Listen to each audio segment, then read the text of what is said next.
very specific topic. That topic is the decision yesterday in the Criminal Justice Center by a judge to order a retrial in the case of Rafael Jones. Rafael Jones, a jury determined, murdered Moses Walker Jr. and was convicted for that murder of homicide in the first and second degree, among other charges, in 2014. The murder itself occurred in 2012. Moses Walker Jr., a Philadelphia police officer, was on his way home. His car was in the shop, and as a result, he was traveling home by other means when he was robbed and killed by two people. The shooter was Rafael Jones. The other participant was a young man named McFarland, who later pled guilty and testified against Rafael Jones in that trial. We are obviously going to address your questions and do so in detail, but I want to start where this should start, by acknowledging the people who are here and then hearing first and foremost from Winia Walker, the mother of slain Philadelphia police officer Moses Walker Jr., and also hearing from President Roosevelt Poplar of the FOP, who stands with and stands by the Walker family from the beginning in this case. After we hear from Winia Walker and also Roosevelt Poplar, I'll have a few things to say and then we'll go to Q&A. But even before we get to that, please allow me to introduce to you and acknowledge people who are here and connected to this case in some way. As I mentioned, Winia Walker, that's W-A-Y-N-I-Y-A Walker, is the mother of Philadelphia police officer Moses Walker Jr. Roosevelt Poplar is the president of the Philadelphia FOP Lodge 5. Tracy Kavanaugh is an assistant DA and the chief of the DA's Post-Conviction Relief Unit, PCRA unit, which is the type of case that this was when it appeared before a judge yesterday in the Court of Common Pleas of Philadelphia County. ADA Julie Nelson is supervised by Tracy Kavanaugh. She is the assistant chief of the DAO's PCRA unit. Mariel Dela Cruz is the director of the DAO's Victim Services unit. And Heather Wames, that's W-A-M-E-S, has been working closely with the family doing victim services. Also here, although not standing up here with us at this time, are two people from the Special Investigations Unit with some expertise about this case, and in the event there are questions that go to what they know about. But without saying much more at this time, I think it is of utmost importance that we start by hearing first from Winia Walker, the mother of Philadelphia police officer Moses Walker Jr., and then immediately afterwards, and without my stepping in between, from President Roosevelt Poplar.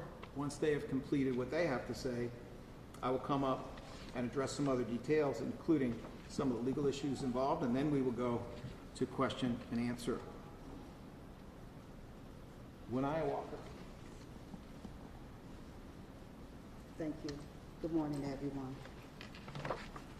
I am the mother of police officer Moses Walker Jr. Today is August 4th. In just 14 days, our family will mark 14 years since Moses was taken from us on August 18, 2012. As this anniversary approaches, circumstances have once again brought our family before cameras, microphones, requiring us to revisit the darkest chapter of our lives. To some, 14 years may seem like a considerable passage of time, but to a mother, a sister, a brother, an aunt, an uncle, a nephew, a niece, a best friend, a church family member, a host of friends, his brothers and sisters in blue, who continue to serve this city we call brotherly love, time does not lessen the magnitude of this loss. With this enduring loss has come an overwhelming measure of support. Thank you. Our family offers its deepest gratitude to all those who have continued to honor Moses and stand beside us throughout these years. Today, I will not address the legal decisions or proceedings currently before the courts. Instead, I choose to speak about my son. Moses was born and raised in North Philadelphia, and his connection to that community cultivated his commitment to the city and to serve and protect others. Moses, through his life, was taken in the very community he was devoted to serving in. That is not how he should be remembered. He should be remembered for his faith, his integrity, his compassion, his smile, his infectious laugh, and the honor for which he lived and served. For nearly 14 years, our family has carried this loss with strength and resolve. We have not allowed grief to define us, and we will not allow these latest developments to weaken us. We respect the judicial process and remain confident that justice will prevail. Justice, however, requires that Moses remain at the center of this case, that his rights as a victim receive full consideration, and that the safety of the public remain a paramount concern. No decision rendered can alter what happened on August 18, 2012, but Moses will remain a source of strength for our family, for this city, and we will continue to honor his legacy. As this legal process continues, we ask that the privacy of our immediate and extended family be respected. Thank you all so kindly.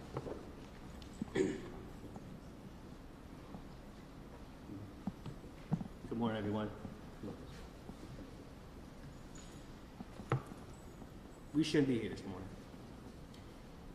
Yesterday was a tough day, seeing what happened and what occurred in court, knowing that the Walker family is going to have to relive one of the most tragic days, if not the most tragic moments of their lives.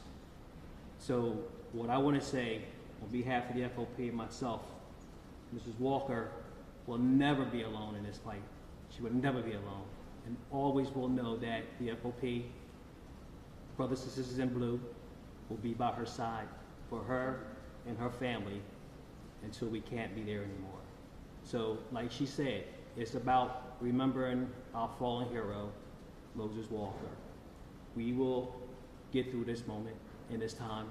I have all the faith in DA Krasner and his office and his staff that we will prevail in doing the right thing and having this appeal overturned. So.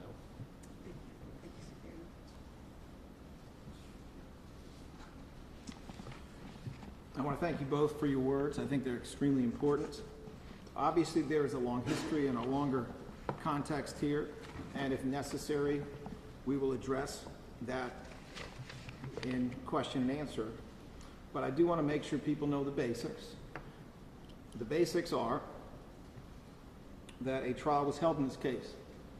And when the trial was held in 2014, that was a couple years after the murder itself, which occurred on August 18 of 2012. There were two defendants. There was a young man named McFarland, not the shooter, who pled guilty and testified against his co-defendant. That co-defendant being Rafael Jones, the shooter. After testifying, McFarland received a sentence of 20 to 40 years. He is in jail now, and he continues to serve that sentence. Rafael Jones was convicted on a waiver trial, meaning a trial without a jury, of murder in the first degree. He was also convicted of murder in the second degree and other charges. He received a life sentence as a result of this trial. During the course of that trial, not all of the available evidence was used. Some of it was not used for reasons that were wise. Some of it is evidence that absolutely can be used on a second trial and should and could be used on a second trial if we even get there. But I say that for a reason, and that reason is the Philadelphia District Attorney's Office respectfully, and I do mean respectfully, disagrees with the decision that was made in court yesterday by a hardworking judge. We respectfully disagree. We will be respectfully filing an appeal in this case. We believe now that Rafael Jones is guilty, that he murdered Moses Walker Jr. We believe that the decision made by the judge was legally incorrect. And therefore, we will be asking the appellate courts to change the outcome here. We will be asking them to say, no, there is no retrial needed. The original conviction stands. We are confident that we have a strong legal, factual, and moral basis to do so. But if the appellate courts disagree, we will be retrying this case. We have a lot of evidence to do so. And we will be retrying it vigorously because, as I said, we believe this conviction is factually, morally, legally correct.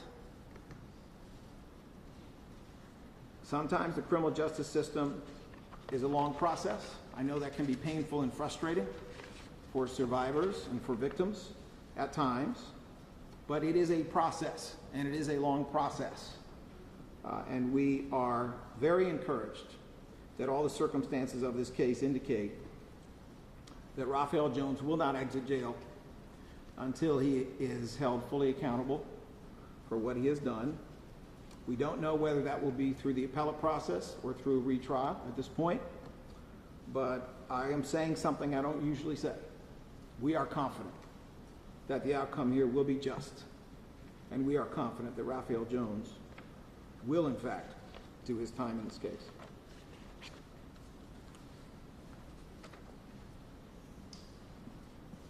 All right, at this point we're going to move to questions, and we'll try to give you all the answers that we possibly can.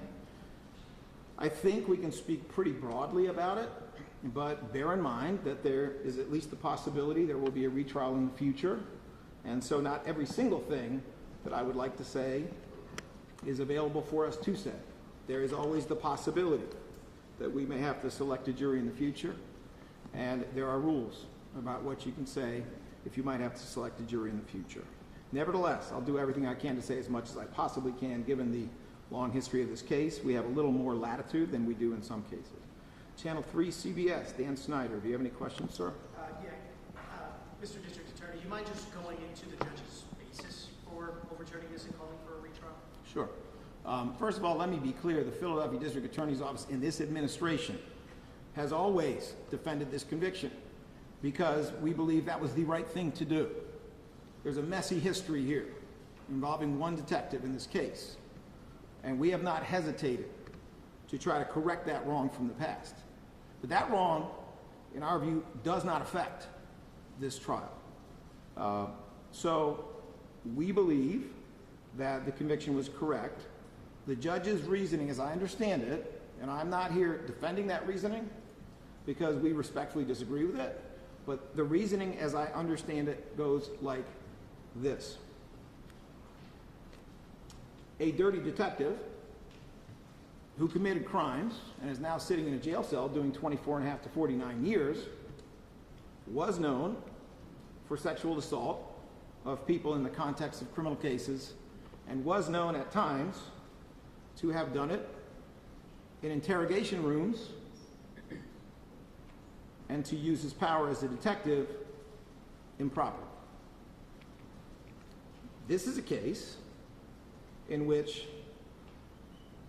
the defendant, Mr. Rafael Jones, gave a confession to that detective. That confession was not used in the first trial, which is part of the reason that we don't believe a retrial is necessary. However, the judge seemed to be arguing, it's not our argument, it is hers, seemed to be arguing that based upon what this defendant said at the hearing, based on his claim at the hearing that he would have testified, except there was this prior confession to a dirty detective, so he felt he couldn't testify, plus the fact that the Seth Williams administration did not provide information on the dirty detective, that it was an unfair trial. That seems to be the judge's logic. As I said, we respectfully disagree. I am not a district attorney who ordinarily is slamming judges, not when they work hard for the taxpayer and we have a respectful disagreement, so I am not slamming this judge, but we disagree as a matter of law. It is also the case that that dirty detective did some pretty bad things, some criminal things to an informant, but that informant also did not testify. So, having looked at all of the cases that dirty detective was involved in years ago, we concluded years ago that this conviction was in the category that should not be disturbed. There was a smaller number that should have been disturbed, and we agreed to that, because that's what our oath is. We agreed to retrials in some of those cases or to other resolutions in some of those cases. We just don't believe that this is the one, and therefore, as I explained to you what I understand to be her logic, that is not our logic.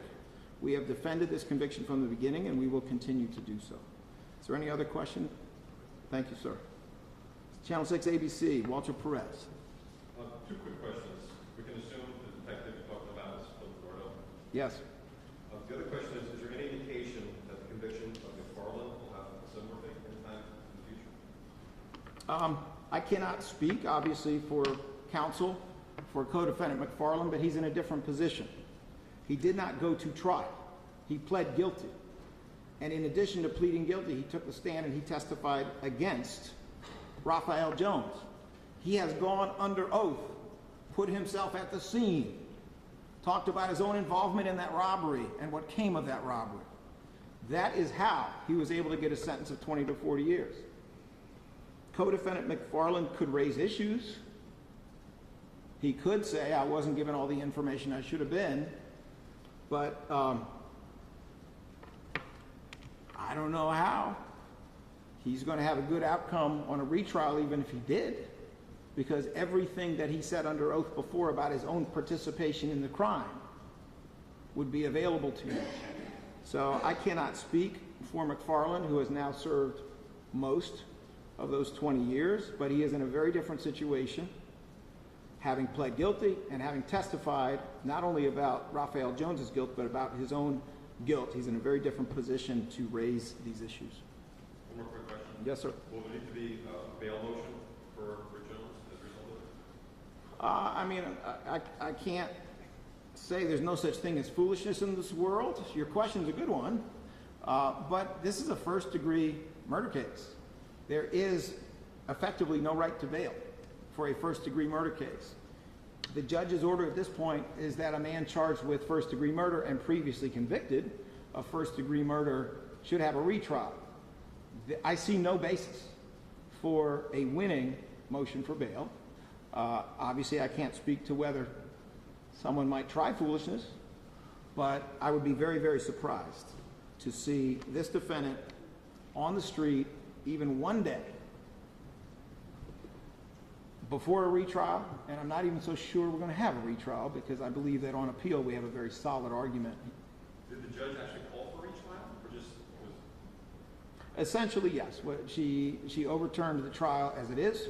She made a ruling that in no way prevents us from retrying the case, and I'm telling you right now that we will either retry it, or if we're successful on appeal, we won't have to.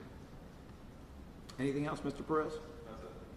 Brian Sheehan, Channel 10 NBC. I was going to ask one more question. I mean, it looks like the next hearing is September 2nd, so that's the appeal. So we'll go before, it looks like we'll go before Judge Schultz then again. You will go on also before Judge Schultz to make your argument. You kind of just explain, I know you touched on a little bit of Walter, but is there anything you can say about what that's going to look like? The September 2nd hearing? I think I know, but let me make sure I have my answer correct and talk to the experts. I shall return quickly.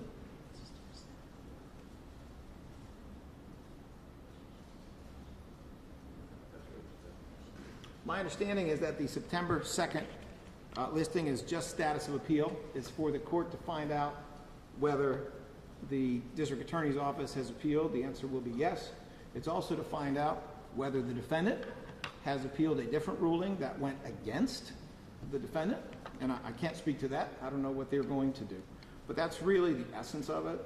there's always the possibility of someone raising a bail motion at that time, but as I said, bail motion on a first-degree murder case where there's a previous conviction, I mean, they can't get bail when there's no conviction at all on first-degree murder cases as a matter of Pennsylvania law. So there might be what I would characterize as a frivolous bail motion, but I have zero belief that there's going to be bail. Any other questions, sir? Chris O'Connell, Channel 29 Fox. Any questions, sir? Thank you, sir. Have you ever had any experience or heard of a judge ever overturning a first-degree murder conviction of a police officer? And secondly, how long do you think the appeal process will take? Let me answer the second part first. How long do I think the appeal process will take? You know, I think the appeal process goes as follows. There is a right to appeal to the Superior Court. That's level one of two levels. There is not actually a right to have your appeal heard by the Supreme Court, which is level two. So the first appeal would be to the Superior Court, who will make a ruling, one way or the other. And then, depending on what that ruling is, either one side or the other side may wish to appeal to the Supreme Court. They have the ability to say, yes, we'll hear the appeal, or no, we won't. Best estimate, you're looking at probably 1 to 2 years to get a decision either from the Superior Court or from the Superior Court and the Supreme Court. If it's both courts, then you're probably looking at something closer to 2 years. In the, I believe, unlikely event that a retrial actually takes place, you figure that would probably be another year or so after that. So in the event that this has to be a retrial, that's most likely something on the order of 3 years. All of that can be off by 6 months. It can be off a little bit, but briefing takes time, and having the full record can take a minute. So these appeals ordinarily take a while. The truth is, from the prosecutor's perspective, that time is not our enemy, because every day that this defendant sits in jail for a crime for which he was righteously convicted is a day he would be serving a sentence anyway. So I know that it's very hard on the family, and obviously as an institution and personally we're sorry about that, but every day that this man is in jail is a day that he earned.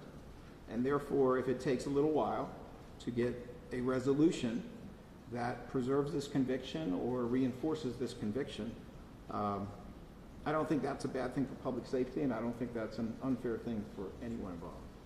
Did I answer your question? Or did I miss one? How rare is this? I'm sorry? How rare is this? It's definitely uncommon. I can't, right offhand, I can't think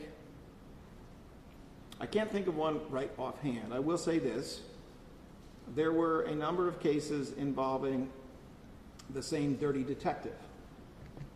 A number of homicide cases involving the same dirty detective where there was a resolution because of his criminal conduct, because of his corruption, because information about his criminal conduct and his corruption was not turned over to the defense. There were a number of cases there that had to be redone in one way or another. So it does happen, but I would say it is relatively uncommon, and if you want us to try to get you more specifics, I may be able to do that right afterwards. All right, anything else, Mr. O'Connell? No, sir. Kristen Johansson, KYW. Yeah, I have 3 questions. The first is, just curious about the, when you talk about the confession, as my understanding, I believe the judge said this yesterday in the ruling, it was both Nordo and another detective, and Julie may be able to answer this, but there was the other detective was really the one that was involved in the dialogue with Jones as to what happened. And Nordo was kind of sitting back. Just a factual question. Just curious if that is factual. It's a fair question. Let me try to get you the correct answer. You can take it from there.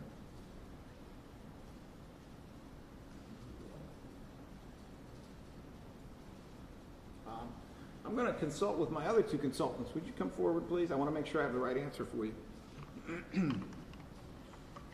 I think you're correct, but let me just check with the experts.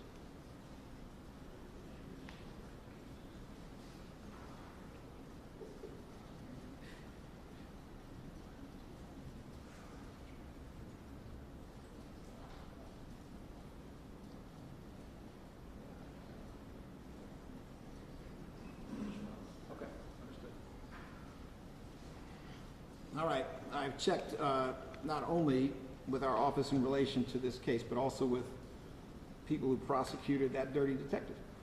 Yes, there was a second detective who was involved. His name I don't have off the top of my head, but we can get it for you. And whether he was sitting back or not, I don't know.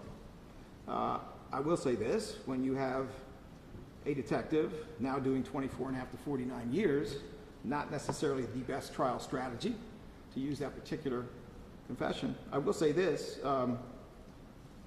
there's more than one confession by this defendant, and they weren't all used in the first trial.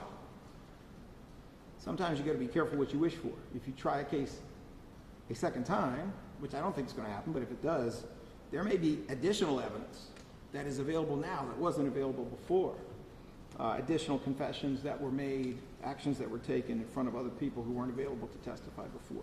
So I'm confident that we have plenty of evidence that is solid and is not going to lead to more post-trial issues to retry this case if it came to that. You have two more questions. Yeah, two more questions. The other one is whether or not your office notified the police department or Commissioner Bethel about this appeal going on, this appeal decision going on yesterday. Just curious if you guys notified them. I'm not sure I understand the question. There have been appeals going on for this case for more than a decade. Right, it was listed as an appeal decision, an appeal PCRA decision, so she was going to explain what her decision is. I just didn't know if your office let the police department know about that. Well, I would like to think that our police department, which carefully stands by families and follows these things, was aware about it, just as they've been aware about every other listing. If you're asking me, did I pick up the telephone and call someone? No, I didn't pick up the telephone and call someone. I have great faith in our police department, our FOP, to follow these cases and support these families throughout, which they have done. Is there a third question? Yeah, my third question is, your office has been under scrutiny both by SCOPA and by the federal system for your handling of appeals, specifically within your law division. So what confidence can you give this family for the way your office is going to handle this going forward? What confidence? So let me make sure I understand. There have been, frankly, questionable accusations that at times we have been too willing to support defendants. This is a case in which every step of the way we have opposed the defendant time after time after time, and a judge disagreed with us. That actually happens with some frequency. Times when we stand up for convictions over and over and over, and judges who don't work for us, who are independent, who have their own opinion, disagree with us. That's not really part of whatever that narrative is.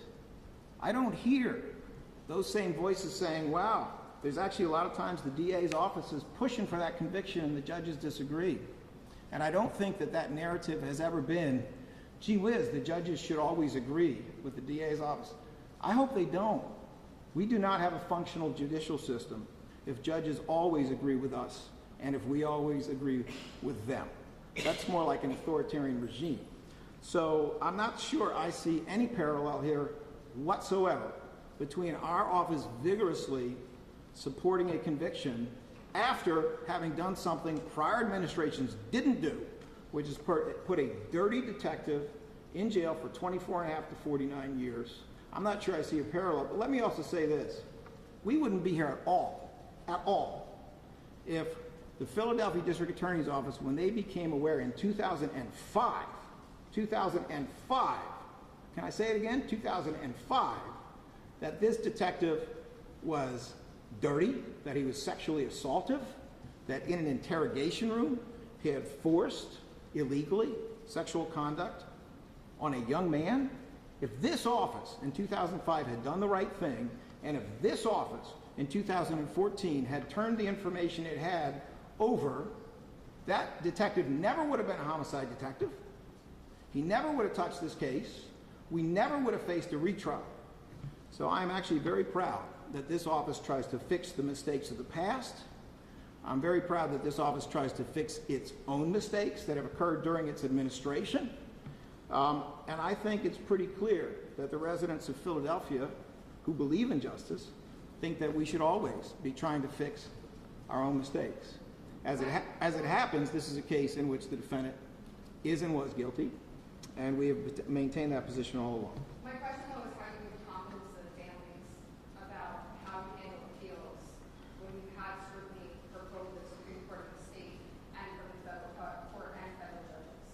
Well, scrutiny is that. That this family and other families that are about to go off PCRA appeals who may be worried about how your office can handle it, how do you give them confidence that your office is going to be able to handle that? If I may state the obvious, we're standing with that family.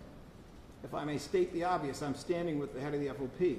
If I may state the obvious, he just talked about how much he appreciated and had confidence in our consistent, years-long efforts to uphold this conviction.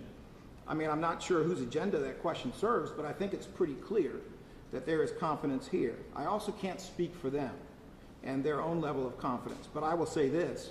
The people who work in this office now, 8.5 years in, are 2 cuts above the ones who did before. Morally, intellectually, in terms of their grasp of the law, they are 2 cuts above. And I hope that is something that the family will understand. Are there any other questions, Mr. Johansson? All right, thank you. Tom McDonald, WHYY. I think the most famous case that is similar to this is Mumia, which has been in process for how many decades now? Mumia Abu Jamal killed Officer Faulkner December 9, 1981. A date I remember. It has been dragging on for 45, well, as of this December, it will be 45 years. That is a case in which, obviously, Mumia Abu Jamal has not received relief from his first-degree conviction. There was some relief from the death penalty years ago, by agreement, if I recall, with Officer Faulkner's wife. But he has not received any overturning of that first-degree conviction. It's another case in which this office has consistently taken the position that a person convicted of murder in the first degree of a police officer was not, on the facts and the law, entitled to relief. Theoretically, this case could be another multi-decade case? You know, any conviction of death or of a life sentence presents the possibility that someone who is sitting in a jail cell, someone who is reading the newspaper and coming to learn things that were not known before could raise issues. Sometimes those issues are legit, sometimes they're not. Sometimes relief is appropriate, sometimes it's not. In this case, I think it's pretty clear from our perspective, and again, I say this respectfully to the court, I think it's pretty clear that this defendant is not entitled to relief, that he's guilty, that he committed the crime. Legally, factually, morally, I think we're in the right place. But could it go on for a while? Yes, it could definitely go on at least for the period of an appeal. There is always the possibility of a retrial, and then there's always the possibility that something occurs during that trial which gives the defense another issue to raise. That's always possible. But it is my hope that this office and whoever comes after us will stick up for the truth. And I think the truth here is pretty clear that Rafael Jones is guilty of this crime. Anything else, Mr. McDonald? No, sir. Sherry Stone, Philadelphia Tribune.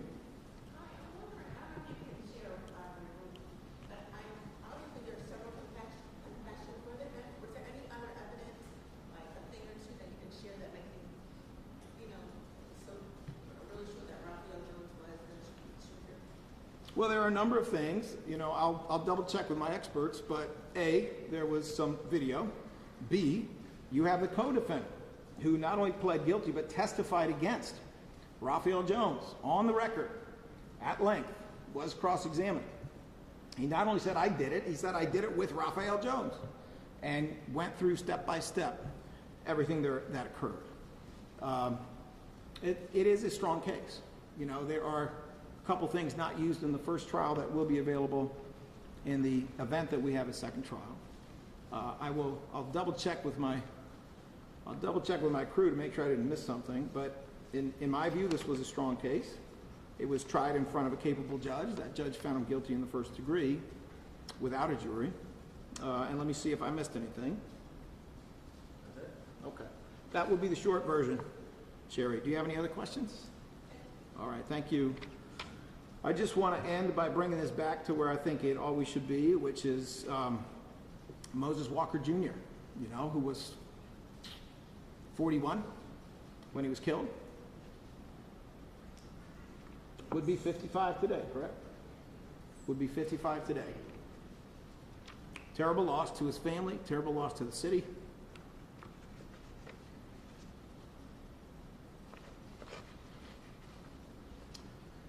And, you know, we're just going to try to stay the course, tell the truth, keep telling the truth, stick up for what's true, interpret the law the right way, and hopefully in the end there will be justice, at least in terms of accountability. There is no way to bring back Moses Walker Jr., but there are ways to make sure that there is accountability and that people understand the cost of doing something terrible, which is what Rafael Jones did. Thank you very much.